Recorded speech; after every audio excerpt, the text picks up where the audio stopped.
Salut à tous, je suis le créateur dans la constellation divine. Aujourd'hui on se retrouve pour une toute nouvelle vidéo. Pour une vidéo qui je pense est ma préférée. Ma préférée. Mais c'est quoi? C'est la vidéo où je vais parler de la faune sur Métal.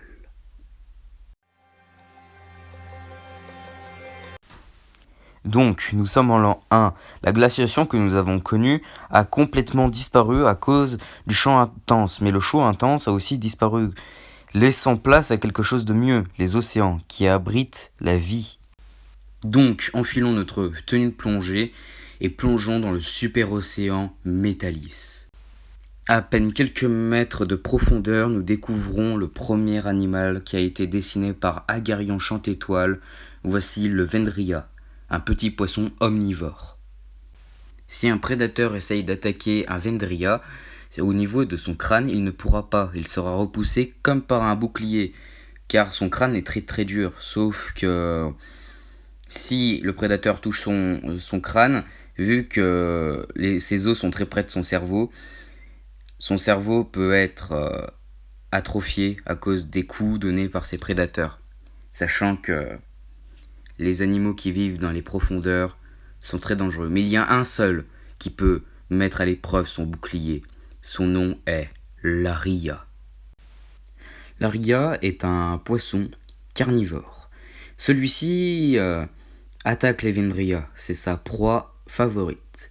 Sauf que cet animal est l'un des seuls à ne pas avoir de protection. Et il est attaqué par d'autres animaux qui sont pourtant plus petits que lui. Ces animaux sont comme des parasites qui lui envoient des neurotoxines. Et malheureusement, la plupart du temps, les Aria meurent à cause de ça. Le nom de ces parasites sont les Dunvos. Voici un Dunvos.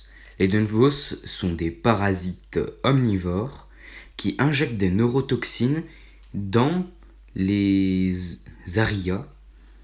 Puis, ils attendent que l'Aria meure pour faire naître leurs petits.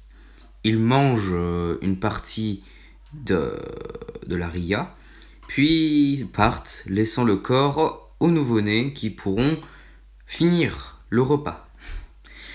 Mais un autre animal beaucoup plus gros, plus fort, vit dans les profondeurs. On l'appelle même l'ombre des profondeurs.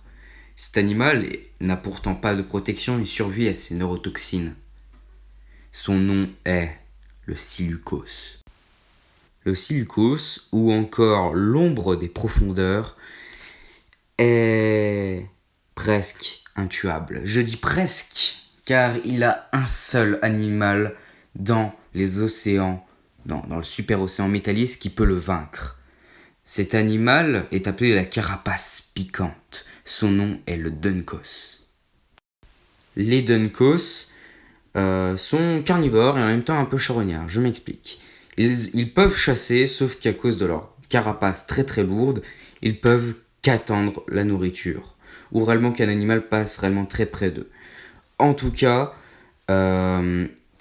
ces animaux ne plaisantent pas quand il s'agit de manger. Ils prennent que les parties qui les intéressent. Et maintenant, nous allons vous présenter l'animal le plus moche de la constellation par Agarion Chantétoile. Pour l'instant, c'est lui le seul moche. L'Aspria, allez, montre-toi.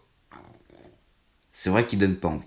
Bon, tout simplement, l'Aspria, qu'est-ce que c'est? C'est un animal des profondeurs charognards qui peut vivre je sais pas combien d'années, mais en tout cas, il vit méga longtemps.